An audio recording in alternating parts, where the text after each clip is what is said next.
Hi, I'm Lori with Interior Design Community to the Trade, and I have Niall with me. Hi, Niall. All right. And we have an amazing guest for you today, Beth Greene. She has so much experience in product licensing, and we know so many of you are interested in how you can get licensing deals yourself. And we're going to break it down. But first, why don't you introduce yourself and tell us a little bit about your background?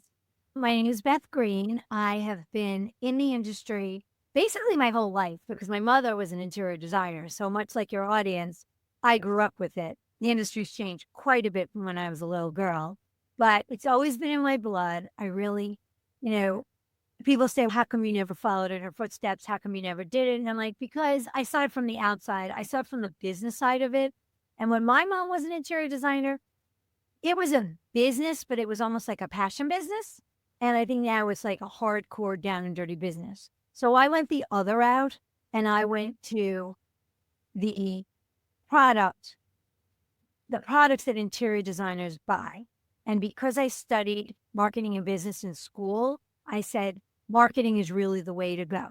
How we should communicate about the products, how we should attract the people that buy the products, how we should attract the end users that buy the products. So that was sort of the way I wanted to approach the business, but I've been in the business my whole life.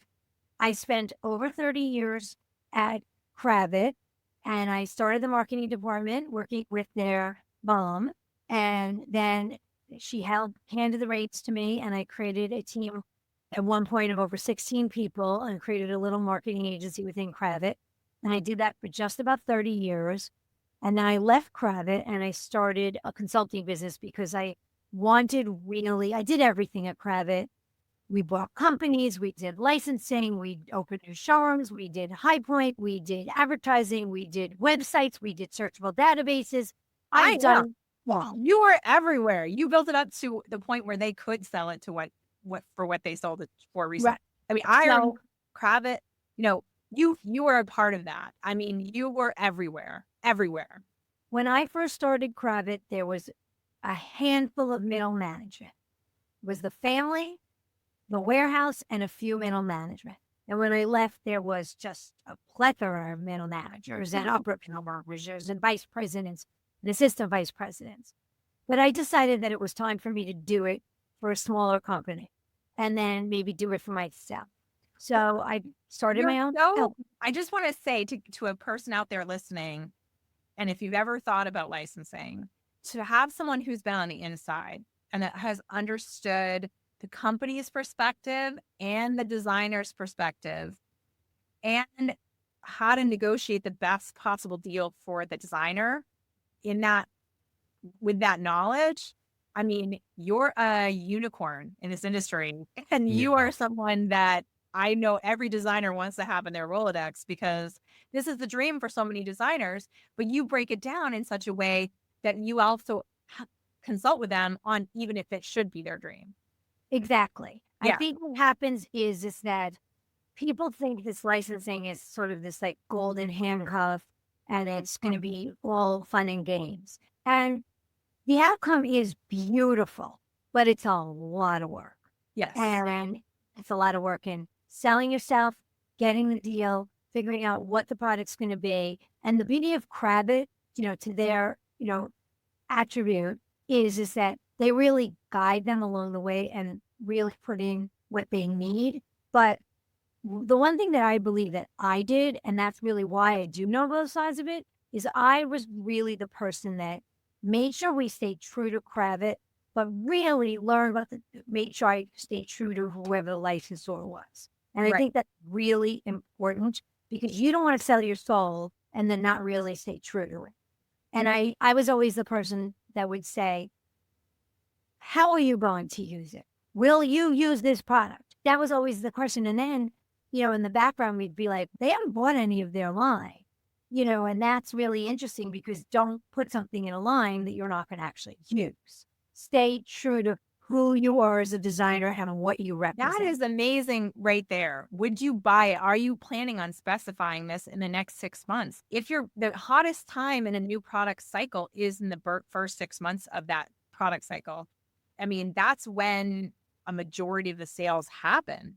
for a product and can determine whether that product will continue to be a product or whether it will be a phased out sort of like Right. seasonal kind of product rather Right. than a, heritage product. So So a licensed collection has it's sort of this, it goes up the mountain, plateaus, and then comes down.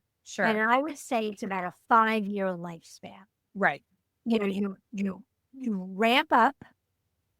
Hopefully, if it's great product, and then like the dogs and the not, what's going to really sell, because not everything in every collection sells crazy, and then it peters off. And then if it's a great license for the company, then they'll continue to play upon what sold really well and expand upon it. Right. I've worked with big names. I've worked with fashion names. I work with designers that are just really hardcore working designers that just had a great idea and it worked.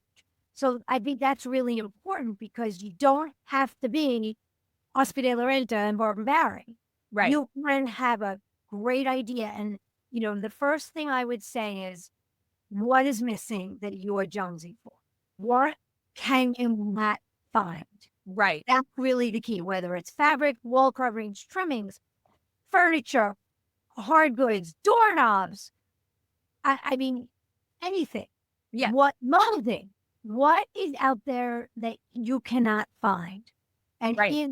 and if it's you can't find it, other designers can't find it. Niall has an idea. I gotta hook you up with him afterwards. He had a new product that he couldn't find recently that he just found a little bit, but he knows it would be a great licensing deal for someone. See? Okay. We'll talk about it after. You talk about that online now for sure. Yeah, yeah. But I, you're so right. And then when you have that idea, and even if it's something that it can't be something like, we like this, but we want it to be a different color. It can't be that simple as far as the line is concerned, correct? yes. So I think the best way to go really is, so let's back up for a second. Sure. A designer needs to understand, I need to figure out what the next stage of my business is. I'd like to get into product licensing. Right. Right. Someone like myself or licensing experts, other people would say, why? What is it? Is it you can't find what you're looking for? Niall can't. Right. Is it that you're a little tired of dealing with clients and would like some passive income, additional passive income? Great reason. Fully support that. Is it that you have a gem of an idea and you'd like to go? But everyone really needs to understand that if you start licensing products, it takes a lot of time. And just be cognizant. I mean, Lori, you and I have talked about this even with this whole community that you've created, how it takes your eye off of your other ball. And can you either do both and add staff? You can do that for sure. You Right. can add staff. Or is it that you want to parlay it into it? I'll just talk about my friend Barbara Barry. She was a very hardcore working designer. Decided she started Baker, other McGuire, whatever, other licensing. And then decided, I'm going to dabble in design because this is really what I'm better at. Right. And she was a better communicator. She wrote a book. So everyone needs to really understand. Where is your skill set, and be honest with yourself about that skill set. And honest with the money that will come out of it. Because it's not it. And let me go back. Are you doing it because you want to build your brand? Are you doing it because you want to get published with your design business? What is your reasoning behind doing product licensing? Right. I think really important to understand that, because yes, one hand does wash the other. Great, strong collection, the company that you sign with, whether it's Cravat or whomever else, they'll publicize you. All of a sudden your name is on the map. Does that help you get more clients? Yes, if that's the reason why you're doing it. But understand, you need staff, you need support, you need to go to public appearances, people are going to want a piece of you. And do you have that peace in your personal and private life? You Right. know, like personal and professional life. Do you have the peace to be able to do that? Right. It's really important to understand what it takes because Yes. you can hire a licensing development company and they can create the product for you, but the company that you signed with wants you. They Yeah. want your name, they want your ideas, they want your color scheme, they want that. So Yeah. You're the celebrity in the mix. I mean, it's not an interior design licensed deal without the interior designer. exactly. Yeah. You're the expert. That's why you need to be attached to it in that way. Yeah. So I think to your initial point that you just made before, though, it's not as easy as here's the design and here are the colors I like. Yeah. It goes way beyond that. Oh, yeah. If you've identified that this is my story, let's call it a story or concept, for lack of a better word. I really like maximalism and I want to layer patterns. Show me how you would layer show the company, how you would layer these patterns. Show me Pantone colors or yarn or carpet yarns or something of how you work, what works with each other. We need to get inside the designer's head. What is it that you want? You can even, believe it or not, shop a competitor. Obviously shop the line of who you're talking to. I like this quality. I like this weave. I like the high and low pile of this carpet. I like the silk and linen. Shop the company that you're with, but don't be afraid to bring competitors' products in, because if you can't find it at the company that you're talking to, that's all the better to say, look, they have it. And Right. I'm speaking from private experience, because they have product development people led by Scott Kravitz that knows every yarn and everything that's out there. So there may be a reason why they don't have everything. I mean, they have a lot of SKUs, but they don't have everything. But show them, I love this stripe, but I want it in this quality. Go that extra yard, because it's not just look at this one-dimensional stripe on a piece or a floral on this piece of paper, and these are the colors yarns I like with it. No. Right. How do you see it? Do you see it in a jacquard? Do you see it in a woven? Do you see it in a cut no cut? Do you see it in a silk? Like, it's really important to take it, because then they really understand. Or I have licensors that have brought fashion clothing and said, this is more interesting fashion.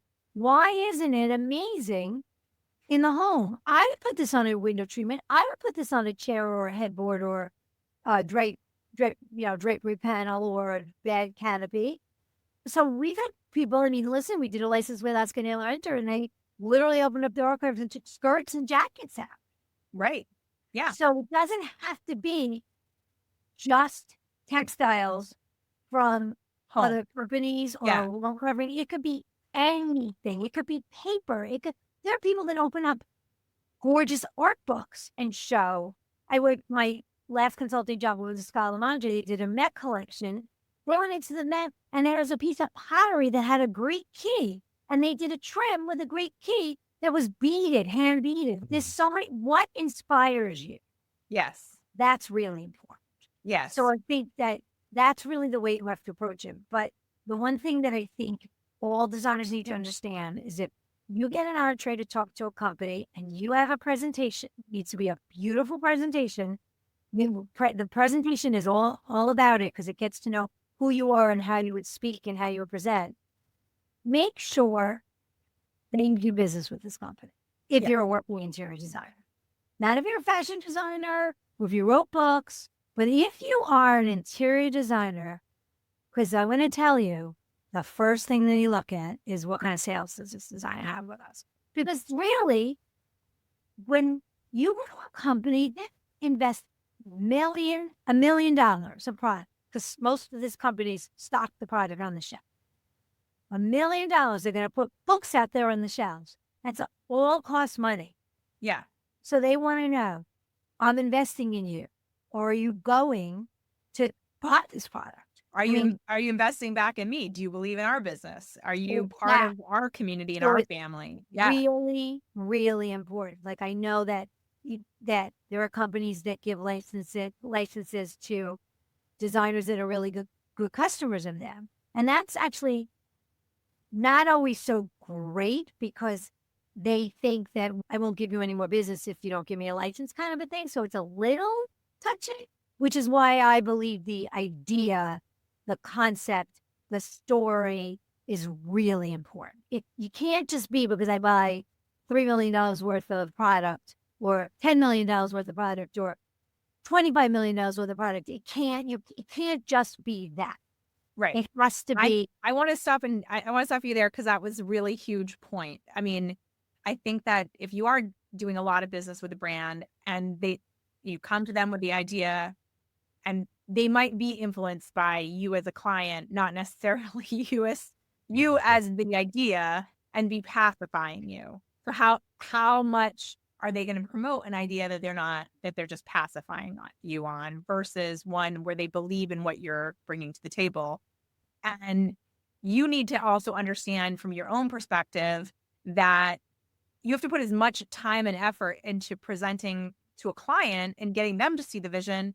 You're doing that for the manufacturer, and you have to understand product manufacturing at a whole other level in order to be able to really present in the way that the brand will hear you. Yes. And Yeah. I think especially for things like like you're going to go to a company and they have expertise. They know how to they know how to lay out the patterns so that it can be 54 inches wide for fabric, 27 inches wide for wall cover. They can guide you on that. Yeah. But if you have a pattern or a concept or an idea, like I looked at so many over the years, like novelty and, and I looked a year ago, I looked at something that someone presented, a really cool presentation, but I was like, so are you going to use this in a children's room? It's kind of novel. Like, where do you see using it? Have that story down pat. Sure. But to the idea of pacifying a good client, I think in this day and age, no company's really going to do that anymore. Yeah. Yeah. We don't believe in what you're presenting. They're not going to put their money behind. Right. Right. There was a designer that we worked with that had a phenomenal idea. She worked in fashion, switched to design, just was traveled. She was an army brat, so she'd been all over the world. She put together a beautiful presentation and said, you know what? I'm gonna weave and print samples myself. Did it myself before she ever went to a company. Spent a lot of money. Her presentation on the table was beautiful. She got an introduction to us, looked at it, and said, wow, you put a lot of money into this. Stop. We'll take it from here. That's a unique situation. Most people don't want to open up their wallets like that. Right. But it just was something, and I remember years ago, I can't even tell you how many years, 25 years ago, Diamond and Barada, when Bill Diamond was still alive, they used to do custom for every single client. And it was fun, whimsical, novel, whatever. And they wanted to take their custom designs and put them in a collection. And that's how we got the license. So they had already had a proven track record that they used them. And then they wanted to open it up to other people. That's another option. So there are designers out there that are doing custom furniture. Let's not even stick with textiles and wool carving because I've worked in furniture too. Doing custom furniture. I've made furniture pieces and I use them over and over and over again. Someone else should have them. I mean, furniture is a harder license to get, but individual pieces are not. Rugs, same thing. I remember Windsor Smith. She used to do custom rugs all the time with the company. And finally, we turned around and said, wow, these are great. These would make a great addition to the line. That's how she got a deal. So there's lots of different ways to get the deal. It really starts with the vision of the design. The idea. And then do you have to be the kind of designer?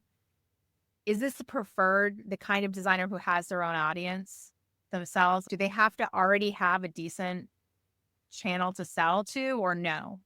I think with rising social media, I think that's changed a little. Sure. I'm telling you, it's nice from the marketing side of the collection. It's nice for sure, but there are plenty of people out there that just have really great ideas. I met these two young women at High Point. They designed fabrics and were printing them themselves.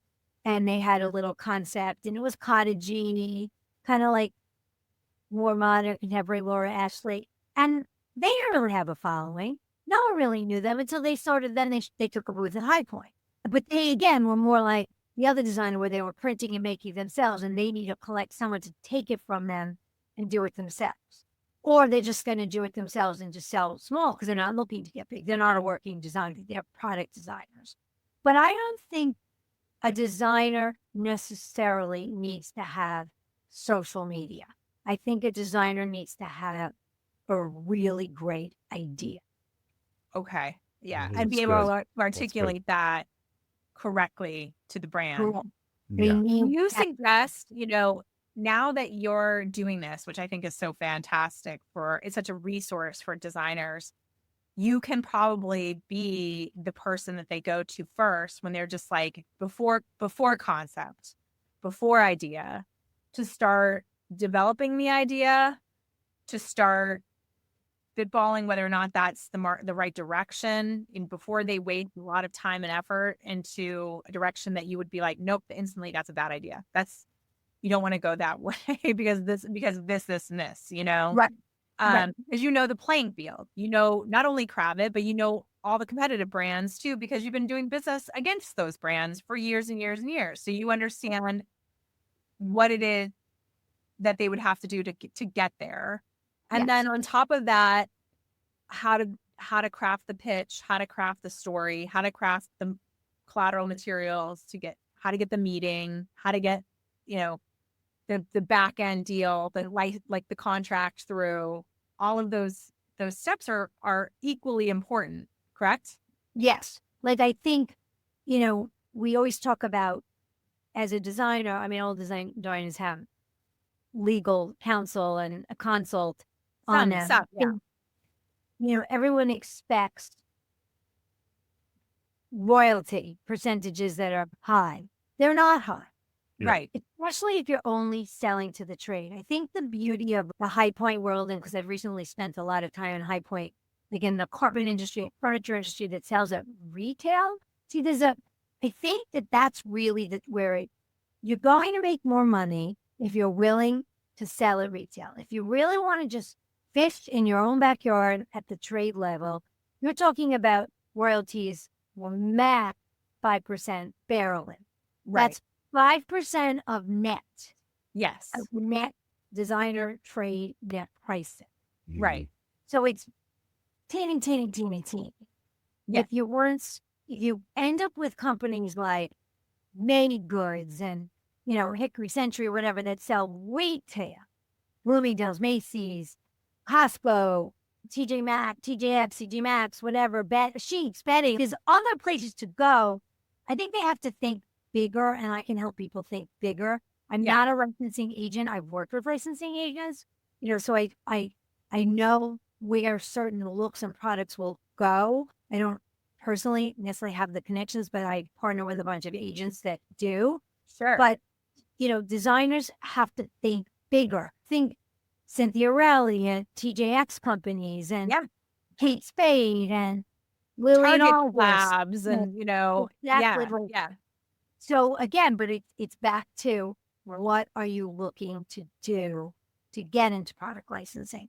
A passive is passive. But you're going to work really hard. Yeah. At the beginning to get. I tell designers, I'm like, there really is no passive income. It's a lie. Like, there is, because it's a lot of work no matter what you do. You slice it. It's additional job on top of your job to do any of these, to do a blog really well and get ads, build it up so you could get ads and actually get money from those ads. To build, I'm talking less than 10, you could be at 100,000 page views and you're getting like 10 cents a day on Google Ads. So, About you TikTok know and what I all of mean? that. Like, you know how many videos you have to do to start making any money Oh, on yeah. TikTok or Instagram? Like, you Oh, just, it's, you have to blow up. You have to go viral, period, over and over to have the amount of audience that you would need. And you have to be an early adopter. That's the truth of it. It's the algorithmic restrictions get tighter and tighter at the far further you go into a new app. So right, when Instagram was like our audience, we have 109,000 followers on Instagram, all organic. I didn't pay for an ad. I didn't do anything to grow that other than work at it every single day. I have almost 4,000 posts I've done since this is 10 years of Instagramming. And most of that audience, I would say over half of it was in the first few years because that's when it was open and people were just following, following, following. And my account, if I'm on your phone right now and you weren't following me, I can type in interior design. And interior design community is either 1 or 2. I mean, we have the best placement on Instagram for interior design that you're going to get, but I might net 10, 15 followers a day. You know what I mean? Wow. Organically, you know what I mean? asset is you are your community problem solves. And Yeah. I think, and you made it a community of friends and help. And I think that there was your niche, really, to be Yeah. honest. And I think that, like, those that have been successful on Instagram or TikTok or whatever have found a niche to Yes. offer to somebody. So Yes. similarly with designers and licensing and where they need to go, if there's a passion, and listen, myself and my own business right now, I'm like, what is the passion? What can I identify? I mean, Laura, you and I have talked about this offline. Like, what can I do to really help designers, companies, whatever, to stand out, to play? Like, what's my passion that Yeah. I can offer to get them, whether it's, I'm not going to get them published because I'm not a PR person, but can help them get published, help them think about their business differently, help them talk about themselves differently. It's all about, who are you and what you want to do. Everyone, working designers today, they're getting jobs. They're getting the next job. I know they're always looking over their shoulder. I remember it from when my mother years ago, but even now still, because there's so many. And these young designers really just want to be seen and get out there. And I laugh because it's like, you got to be at the events. You got to be at the parties. You got to meet the editors. You got to go to the show houses. Kip Spade is opening this weekend in Florida. Yes. Like, you have to be out there because that's the kind of designer you want. There's plenty of designers that are out there that just want to do great work. Well, I even talked to, I'm with you on that because so I'll have a conversation with a designer offline and they're like, I want to be this. I want to be an AD100. I want to be this person, or I want to be, and you have to start and say, you listen to things about them. Like maybe their first words to me are like, I have a great business. I'm doing so much money. I turn business away every month. And then I'm like, then why? Why do you want to be on AD100? Most people who want to be there because they want business. You don't have that problem right now. You have plenty of business. You're turning business away because you're so successful. So sometimes it is ego, which I'm like, hey, like I have an ego. We all have ego. Like we all have certain factors of things we want to. For me, it's travel. I love personal trips for myself, like going on a vacation. And I have a whole list of things that I want. And I'm a big personal accomplishments person too. I will set goals for myself and I did that goal. I got that done. I'm like, that's rewarding to me. Like that's what motivates me. But so I get ego driven tasks. I want to be the person who's been to Japan during the cherry blossoms and see it. And that's a personal goal of mine. And I want to have that. That feeds my soul. And ego is that part of you that feeds your soul. And as a designer, those accolades, sometimes that is feeding your soul. It's I want the show house. I want that licensing deal. I want that book deal because I want at the end of the day for people to know that I was here and I did this. You know what I mean? And I get it. I mean, it's hard because so many of the for residential interior designers, you did it and then you're done. You're never in that house again, maybe, or very rarely. And you might have a few pictures on your website, but nobody knows the work that went into that. Nobody understands really the personal sacrifice and the time and the effort and the blood, sweat, and tears that went into that project and the emotional feelings you have about that project other than you. Nobody gets that. So to be in a show house, to be in, I was just talking to Nikki Levy, who is in Kips Bay, and she got to do this. I mean, she had a hallway and like a staircase, knocked it out of the park. Like it is stunning. She used amazing use of color. She's got innovative products you've never seen before. She did so many unique things. Nostalgia. She has a mood ring wallpaper that I'm like, I mean, who didn't grow up and think about mood? Oh, yeah. So cool. I mean, so many emotional storytelling pieces of that. And she's over the moon proud. And of course, the very first thing that I see when I'm looking at Kips Bay is Veranda just shared her, like very first shared her Nice. of her room. I'm like, how exciting. And I had talked to her about her inception ideas and what she was planning. And I hooked her up with a new material company so that she could get some new material. So it's so cool to see them win in that way, No, I agree. I like there's so many stories like that, and and I think that's the other interesting thing. I think if you could do something like that as a designer, and you can support a brand or two, like right now there's a room on veranda.com of a room in Kips Bay right now that relaunched this new Lily Pulitzer collection. And you haven't heard the name Lily Pulitzer in years. Right. Spectacular. So now that designer that did it, well known in the Palm Beach area, wrote a book, whatever. Okay, so what's next for you? Are you getting more business from this? Because you surely invested a ton, but Lee Joffa that distributes Lily Pulitzer will probably do a heck of a lot of promotion on that room also. But now what? Like, how are you going to parlay that into money? And that's how are you going to capitalize on the opportunity? Yeah. And that's really what I think, the designers by nature, it's not that they're egotistical. They want to be recognized by their other designer friends. Sure. And it goes from the middle level all the way to the AD 100 LD Gray list, Lux Gold list. They want to be recognized by their peers. Yeah. And I think that's wonderful. And that's really where I think your page comes in so nicely, because I think that someone says to you, wow, I love that bright color fabric. I think that the conversation that designers have in your community allows them to almost put themselves in sort of that advising role. And I think that that's what makes this industry so special, because everyone is helping everyone. Years ago, it so wasn't like that. It was so competitive, but there's more than enough business out there. There's more than enough licenses out there. There's more than, that they can all do what they want. They just have to be focused. They have to market themselves. They have to understand. But one thing, though, that I did want to make sure that we talked about is the differences between a license and a collaboration.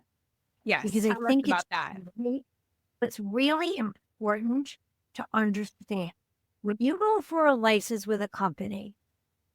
We already talked about the fact that the company is investing in you a lot of money. You're investing in that, your time, effort, helping them market and promote it. But it's all huge, and most of the time there's exclusivity with that. But there's something now that you see them in all of our walks of life, Target, Walmart, Costco, collaborations, where right now the big one that's in the news today is Skims and Nike with Kim Kardashian. Like, they're just collaborations. They're quick in and out blips, conceptual, one story, And you're not held, for the most part. Let's say Nike might hold them, whatever, but you're not held to that exclusivity agreement. So you can bring up a story, collaboration, a product idea to one company, very tight, crafted really nicely, and then you can take a similar a concept, slightly different, to another company. You can do something in the fabric world for one company, and then they're going to own those patterns with you. You own the patterns always, but they're going to say, okay, you can't use it on this, whatever. But you can take another collaboration, you can go somewhere else. You can do a limited edition where let's go to a company and only print X number of yards, only make X number of pieces of furniture, only make X number of platters or bowls or whatever it is, lighting, lamps, and then quick in and out. If they lotto, they'll ask you for another quick in and out. Yeah. And I think that there's something kind of cool about that because first of all, it'll feed into social media much better because what happens is that it takes so long for a licensed collection to stream up, plateau, and come down, whereas collabs are quick in and quick out, quick in and quick out. Yeah. And so I think that that's something that everyone should really think about. Yes. Because maybe your idea doesn't have the longevity of a licensed collection, but it has a longevity of a collaboration. Now, let's talk about the other part of that, which is collection. So this is not just an idea about one product, correct? In the licensed collection. How many products are typically in a collection? So there's probably between 12 and 15 SKUs, and then there's multiple colors of each SKU. Okay. So I'm going to say minimum 25, maximum 55, 60, Okay. depending on, the I size think you're of it. blowing a lot of minds right now because I think that they're thinking that a licensing deal is one product or maybe two. That's no. That's Yeah. so I'll tell you, if it's one or two, I talked to somebody that had 12 platters or something. It was definitely accessories. And Right. it was like, okay, so these 12, then what comes after that? Kind of a thing. Because they don't have colorways and things like that. One product is probably you'll get a royalty, no name attached to it. Yeah. Whereas a collection is a collection of products. But understand something for a second. Let's say you have, 5 designs. Let's call them designs. And let's say 5 designs, and we can put 3 colorways of each design. So now you're at 15 SKUs. But within a pull with those 15 SKUs, if it's fabric, solids, stripes, mini checks, plaids, they don't have to be something that you design because that's the other thing companies are doing now because they don't want to invest so much money. So they're looking internally to see what they have that might work Right. to make a larger collection. Right. And they probably will give you a lower percentage royalty on something that's already in their line. But as long as they add it to your collection, it'll be considered part of your collection. So it's almost like double dipping. So that, but it takes away the part of that intellectual, property that you have come up with. I mean, because the other thing that I think that we forget is that, and I tell this to brands that think I had a brand that I was working with that wanted designers to come with wallpaper pattern. But I'm like, you do know designers aren't wallpaper pattern makers. Like they're not textile designers. They're interior designers. So they don't typically, an interior designer doesn't have their own wallpaper pattern typically, just hanging around in a file to print. They can find a piece of clothing. They can go to an art book. There's many ways you can find patterns. But I let's use wallpaper for a second. So in the older time, long ago, a wallpaper book would have big floral, big floral, big floral, big floral, big floral. Just one after another. Right. People don't do that way anymore.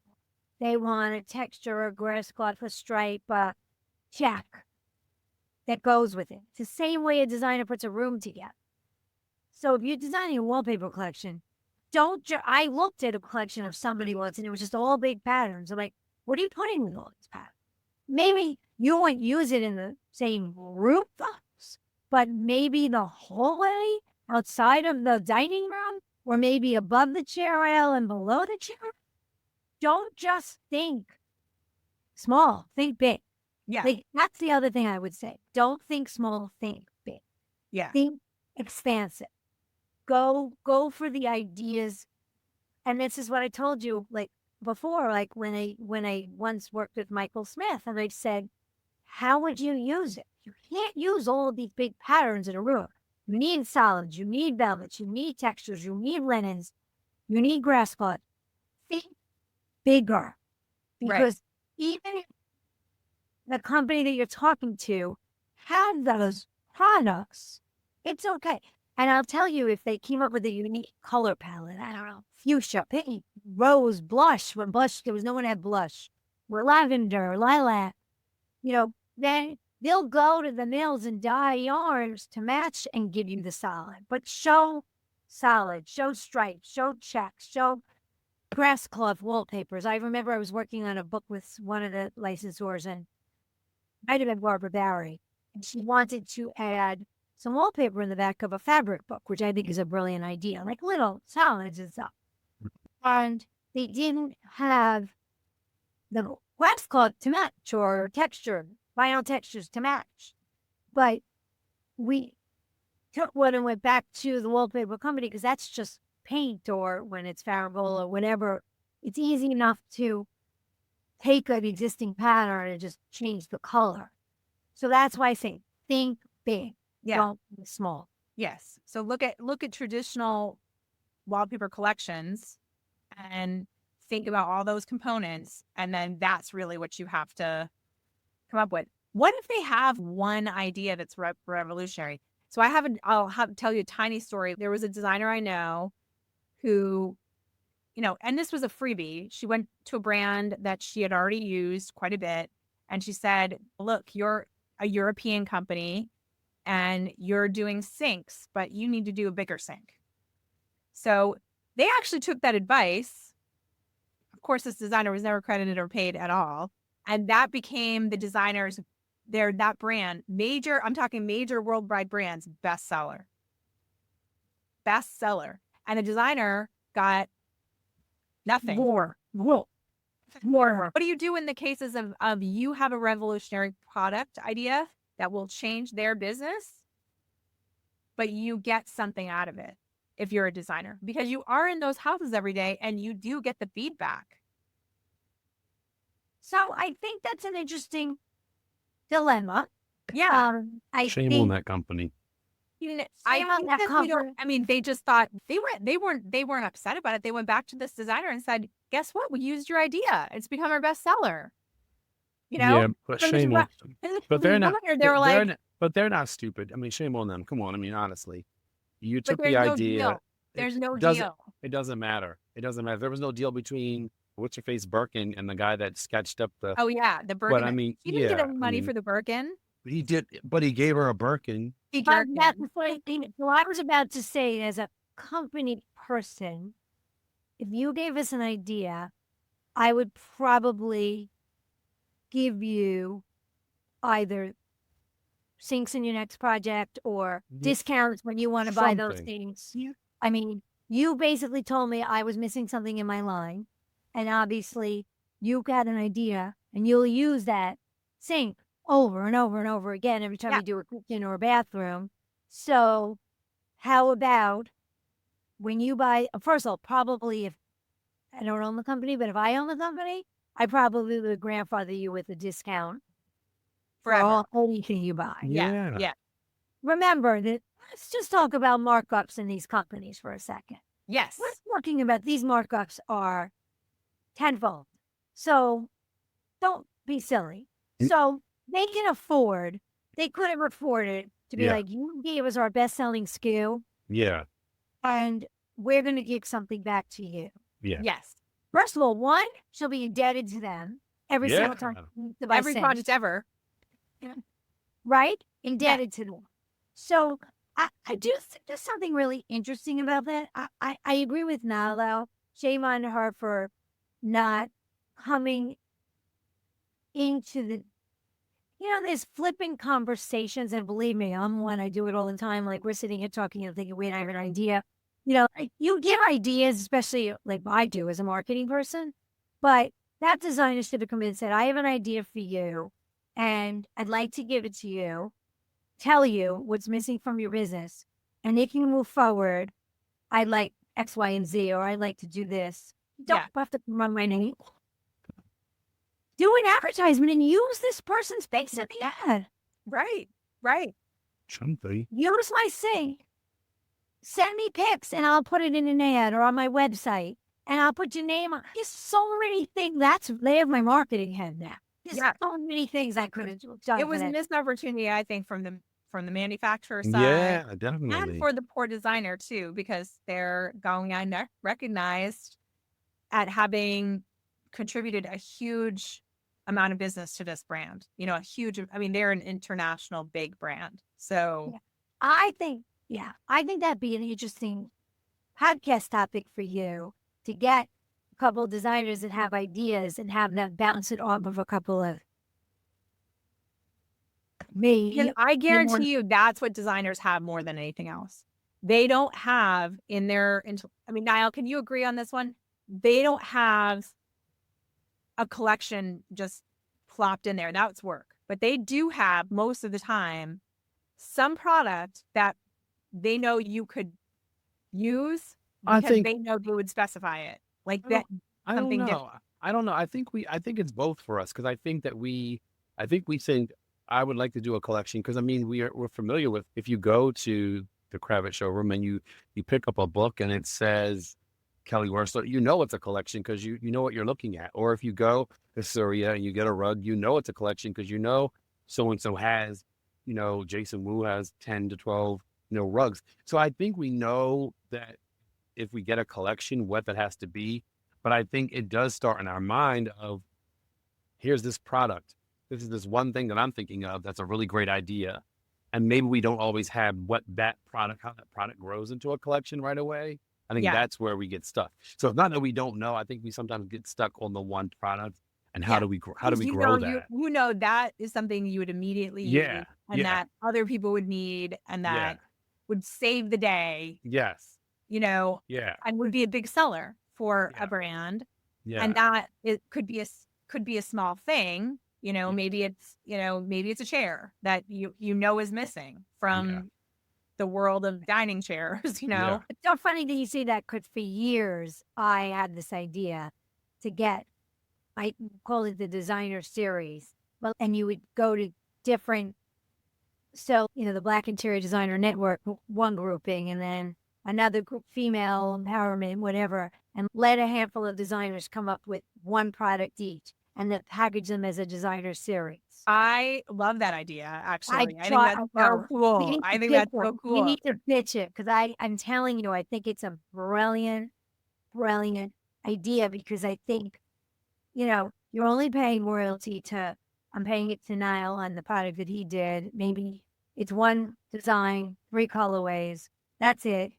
Could be, and I wanted to do it quick in and out too. So it's like, it's kind of like what Target does, where you'd be involving the whole industry because you could have an IDS one, an ASID one, an NKBA one, an interior design community one, Black interior designers community, like Design Leadership Network, like got a bunch of, and then you would own like how big that would go because it's like everybody.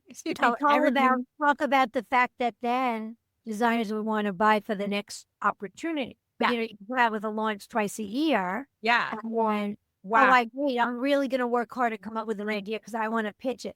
And what you do is you get that's not the company that makes the decision because you can get some note Kelly Wars or Barbara Barry to help, vote on which ones get put in because you go to the Design Leadership Network or the Black Interior Design Network, you might get submissions from 30, but you're going to put out 5 designers. You're not going to put out 30. Right. Yeah. That doesn't mean, though, that if those aren't successful, it's kind of like what Target does with their Future Collective, which are all these unknown designers that have different Yeah.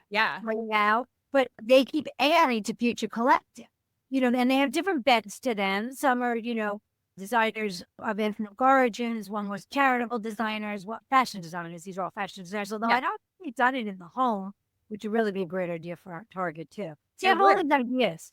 They are, and that's a That's a really fantastic cool idea idea. because it would be so fun to watch the different groups and organizations come up with something and then work together. Because often we do already behind the scenes. Like we already work, I work with a lot of the organizations behind the scenes on lots and lots of projects because we're all one community. Our members, interior design community members, are also NKBA members Yeah, and are part of all also the Interior Design Society yeah. members and are also ASID members. So might as well cross pollinate as much as we possibly can, especially the organizations that we know are doing amazing things. Like I love IDS, Interior Design Society. Like I love them.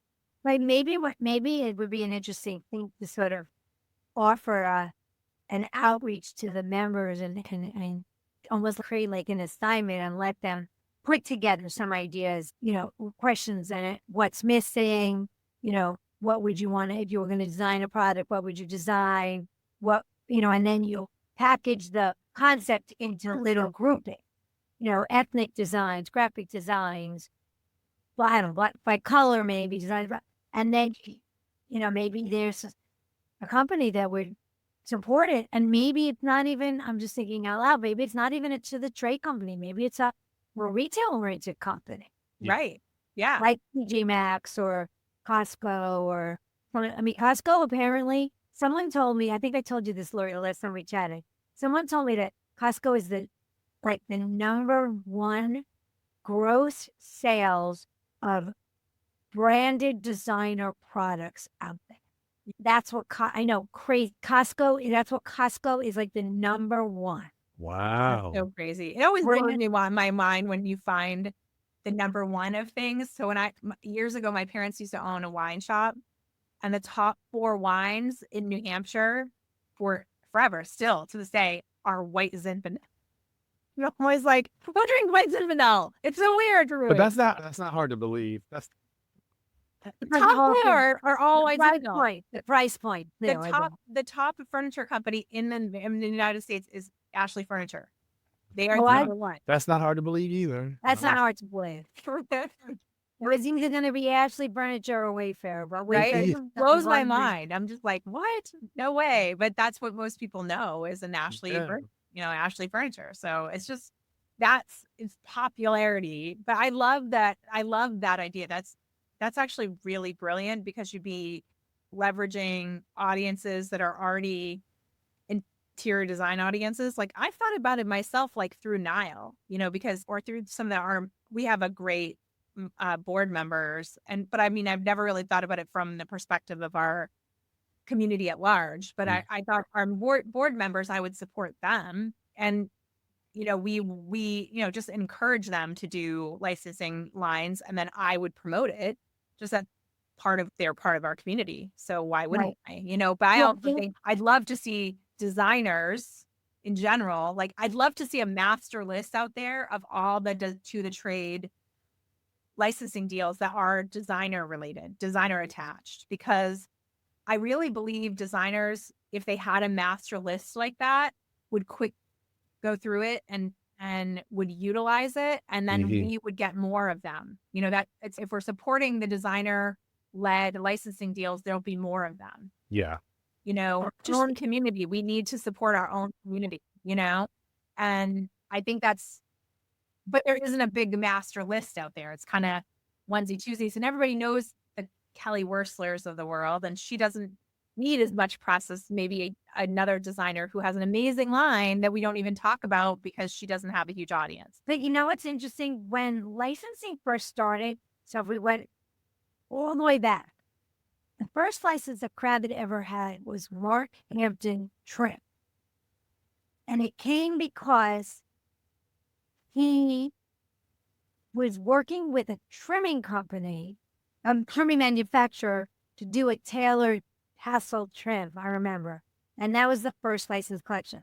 And I remember, fast forward, for a while, the design community has changed. It wasn't as young as it is now. They didn't want to use products that their peers design because they felt that their clients would, for example, Sarah Bartholomew has a licensed collection.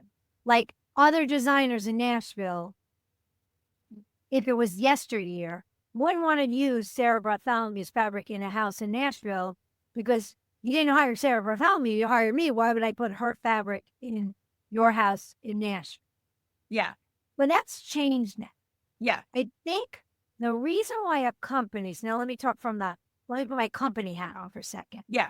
The reason why a company likes licensed collections is because, and considers them, and this is another thing in consideration, can you present to me something that my product designers internally have not thought?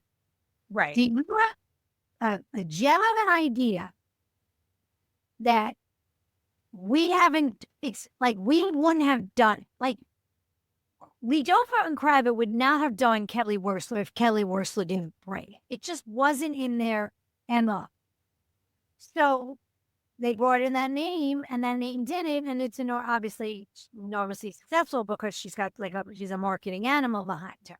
But you know what I'm saying? So even Barbara Barry with her Spaqua and green and pebble colors and all of that muted colors and soft whatever. So so that's the beauty of a licensed collection for our company. You're going to present to me something that we couldn't do it, but we haven't done. Yeah. So if you bring it to me, and we believe it's an ally to what we have in our rest of our line, we'll do it. So that's why I said, you have an idea, when you bring it to a company, make sure they don't have that already. Yeah. Like, make sure that you're giving them something that is a compliment, assist, or cousin to them, but it can't look and feel the same. Right. And I remember, like, Jeffrey Allen Marks came with this beachy, oceany, California, cold, and, Kravitz just didn't do it. They just didn't do it, and we did put it in the portfolio textiles line first, and it did enormously well in retail. And now his collection just continues, to grow over and over and over again because it was successful. Again, a gem of an idea that complements the rest of what the brands have. Right. Right. So thinking about it, do you have to look at that from an archival standpoint too? Do they have to be something that they haven't already done that's gone away as well, or just current line? No, just current lines. Just current. What ends up happening, just so you know, at least I'll speak to Kravitz Calmandre too, I should say. But if someone comes to you with an idea, and let's just say to your point, Lori, they have 5 patterns, but the idea is really unique. Bohemian Rhapsody, I don't know, I'm making these up. What is it? Bridgerton, whatever, like that look. I'm just thinking. They like your 5 patterns of inspiration, but let's now go into the archive and see documents that we have that support that as well. Right. Well, not just, I remember when I was leaving Borndrig, and I think they came out with some like Zodiac collection that was very modern, very non-Borndrig. And I remember there were like 3 or 4 patterns, and then they went into the archive and they found nibbles of other things that would play into. That's how a collection is built, especially at the higher end. Right. You go to the lower end, Fabrica, some of those lower Pindler, some of the lower end brands, Tebow, they have documents, but they're building on newer patterns.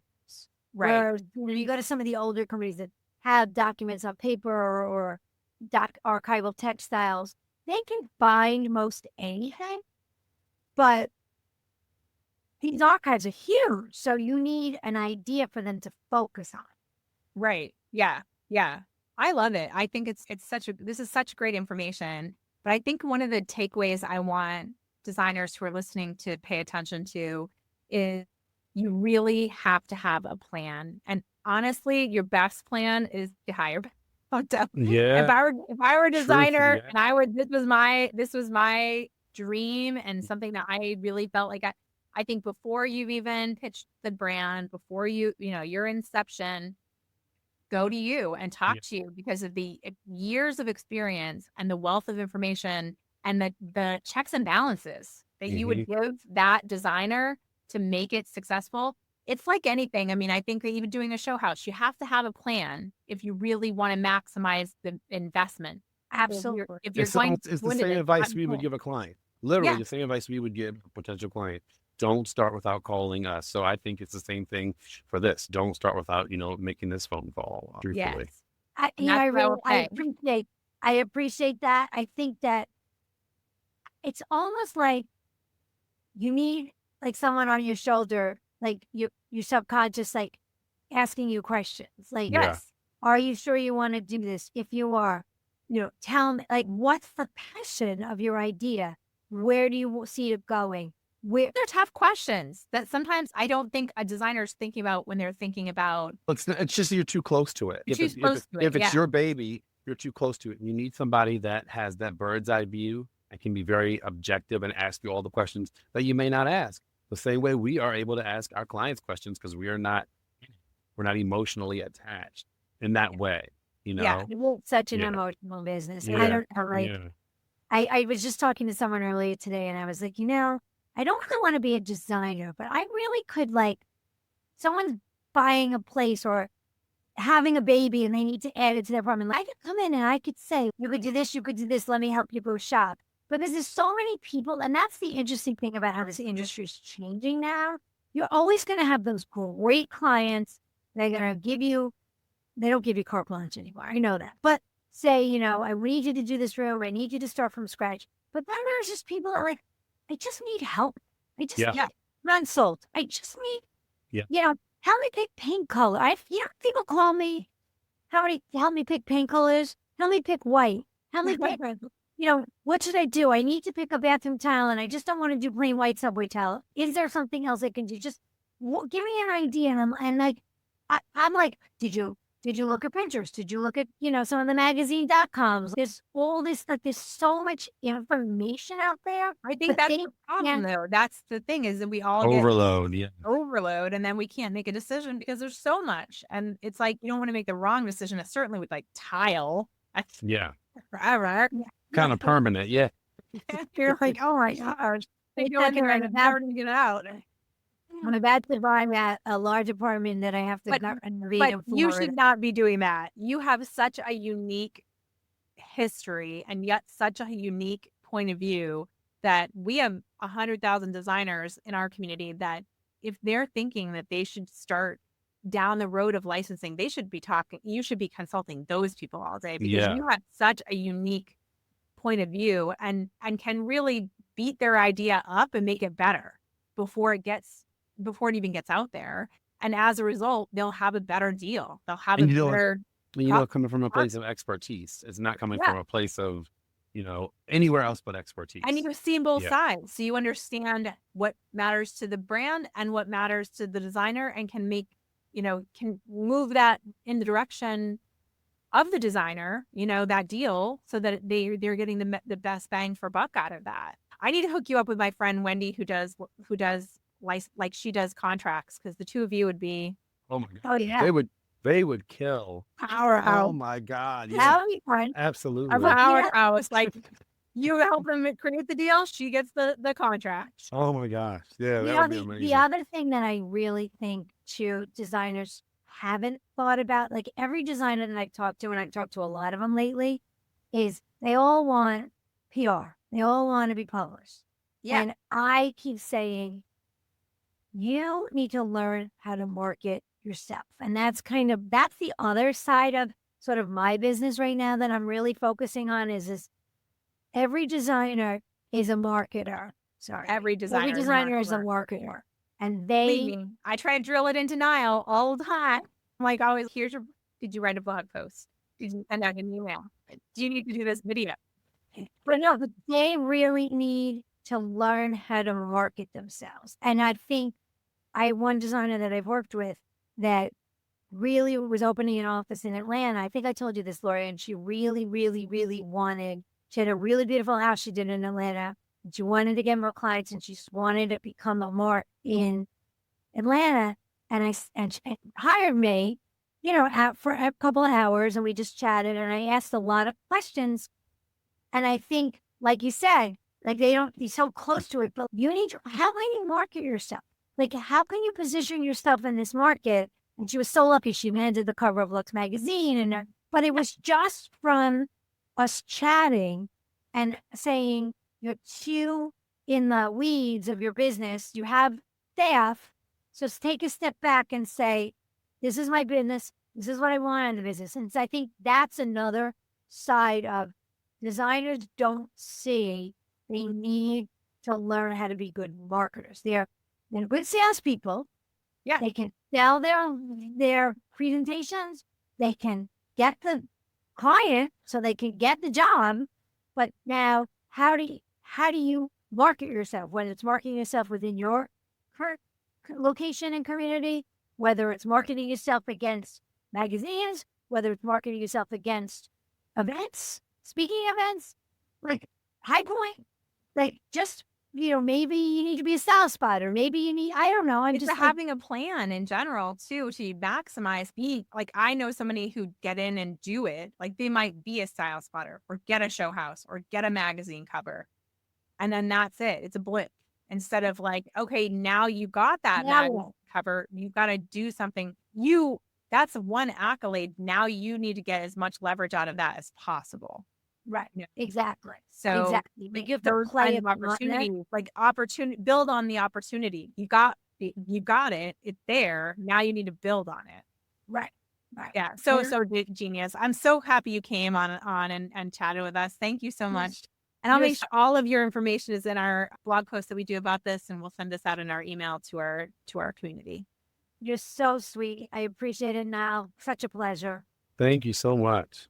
You're welcome. Thank you. Anyone, call me. Goodbye. Yes.